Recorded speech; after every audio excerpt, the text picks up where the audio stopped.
بسم الله الرحمن الرحيم الحمد لله والصلاة والسلام على رسول الله صلى الله تعالى عليه وسلم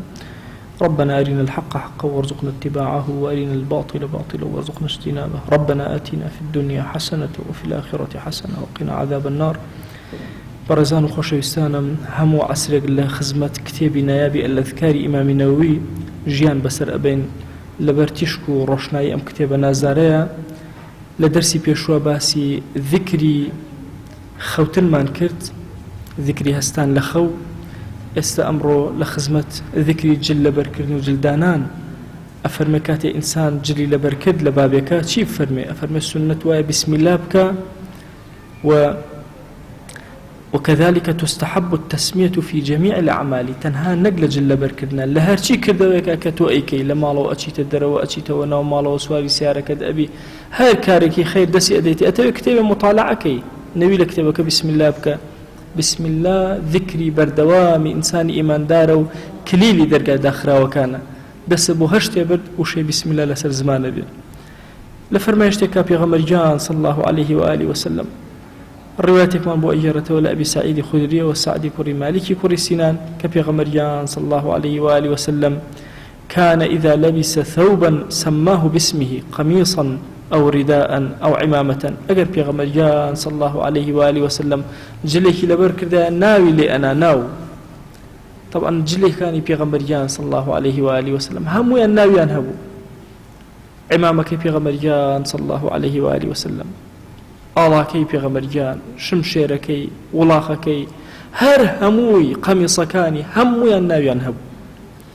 باشترین کتێبە بۆ ئەو ناوانە ئینسان سیر بکە بریتیە لە کتێبی زاد المعادی ئیمامی ابن القیم ڕەزا و ڕەحمەتی خوای لێ بێ کە ئەو کتێبە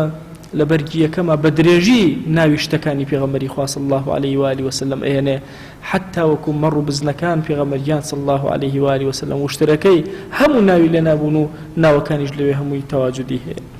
ئەفەرمێ ناوی ئەهێنا اینجا لەبەری ئەکرد ئەی فەرموو اللهم إني أسألك من خيره خوایە داوای خێری ئەم جلەو لێ ئەکەم و خێری ما هو له بۆچی دروست کراوە داوای ئەو خەیرە لێ ئەکەم وأعوذ بك من شر پنا ئەگرم بە شەڕی ئەم جلە وشر ما هو له و ئەو شەڕی کە بۆی دروست کراوە خوای گیان داوای خێری ئەو پۆشاکە و پنا ئەگرم بە تۆ لە شەڕی ئەو پۆشاکە لە فەرمایشتێکی ترا کە ئەنەسی کوڕی مالیک بۆمان ئەگێڕێتەوە فەرمێ معاذ كوري أنس بومان أجرته ولا أنس كوري مالك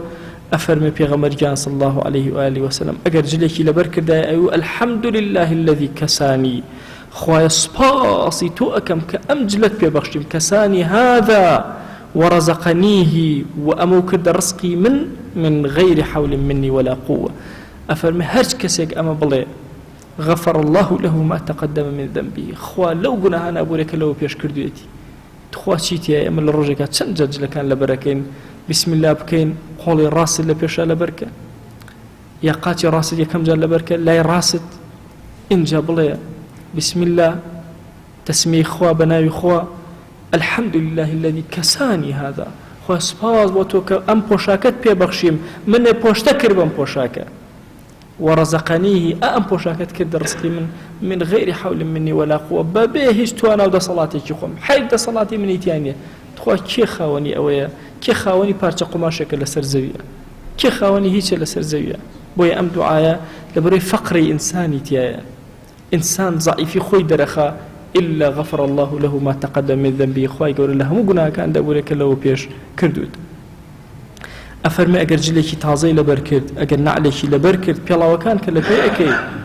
همو أما سنة وهايا أوي بيشو بلي وهروها كان رسول الله صلى الله عليه وآله وسلم إذا استجد ثوبا سماه باسمه عمامة أو قميصا أو رداء جليكي تازي كم جال لبرك الناوي لي أنا إن جال لبري أكر إتر عمامة يبوايا قميص يبوايا رداء يبوايا بشتمال يبوايا أيوة اللهم لك الحمد أنت كسوتني خويا سباز بوتو تو من بوشتك أسألك خيره وخير ما صنع له دعوة خيري أم بوشاكد لي أكم خيري أوي بوي دروس كراوة وأعوذ بك من شره وشر ما صنع له فنا أقرم بتو لشر أمجلا وشر أوي كبوي دروس كراوة إن جاء فرمي لفرما يشتكي ترى من لبس ثوبا جديدا هرش كسي جليكي تازي لبركر بيغمريان صلى الله عليه وآله وسلم أفرمي أقروتي الحمد لله الذي كساني ما أواري به خويا سباسي تو أكم كبوشتت كدم بشتك عيبكان مشارموا كساني به عورتي أواري به عورتي خوي بيا داب شارم وأتجمل به في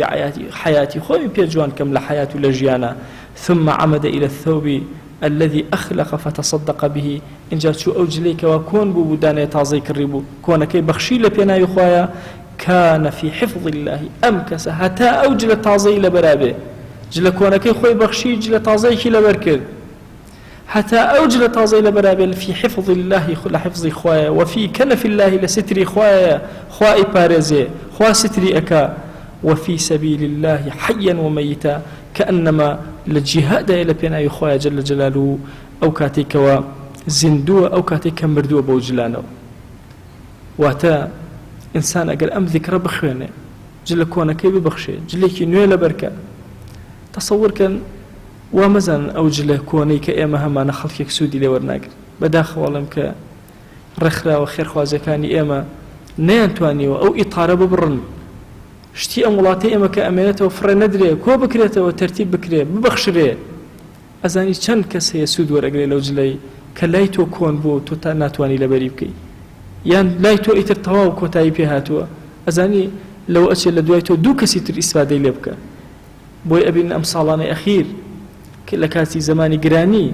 أو همو بوشاك خير خوازي أهاد هي ولاتان همو خلق أماده بو وريقري وممنوني جو وريقري دي ئێمەش بە هەمان شێواز خۆزگە کۆمەڵی ڕەخراوی جوانمان ئەبوون ئەم پۆشاکە جوانانیان پاک ئەکردەوە تەرتیب ئەکرد ئوتویان ئەکرد ڕێکیان ئەخست هەڵیان ئەکرد ئەزانی لە چەند وڵاتە سوودی لێوەرەگیرێ بەخوا سیارە شکاوی مناڵەکەت مناڵێک لە دنیاە دەیان مناڵ با بڵێم سەدان مناڵ چاوەڕێ ئەوەتی ئەو سیارە شکاوی دەستکرد جلە پۆشاکە شڕەکەی کە تۆ فڕێ ئەدەی سەدان مناڵ چاوەڕێ ئەکە کە لەبەری بکە بۆیە ئومێدەکەم لە ئایندا ئێمەش بینە خاوەنی دەوڵەتێکی وا کە بتوانین کارەکانمان بە مونەظەمی و بە ئیداری جێبەجێ بکەین دەستی ئەمین بتوانێت شتەکان کۆکاتەوە و ئێمە شتەکانیان پێ بەخشین خوای گیان داوات لێ ئەکەین بە ناوی جوانە بە صیفەتی بەرزە بە ئیسمی عەظەمت لە نووری ئەم کتێبێ بەشمان مەکە یا رب العالمین ئەم کەلیماتانەی لە خزمەت ئەم کتێباین خوای گیان بیکە خەیر و بەرەکەت و ڕەحمەت و بەزەی خۆت بەسەر خۆمان و ماڵ و مناڵ و وڵات و نیشتیمان و شارمانە بیبارێنە خوایە داوات لێ ئەکەین بە گەورەی خۆت ئەم کتێبە ئەم فەرمایشتە جوانانەی کە تایەتی بیکەرە نور و ڕووناکی لەناو گۆڕەکانمانە یا ئەکرەم الئەکرەمین آمین آمین والحمد لله رب العالمين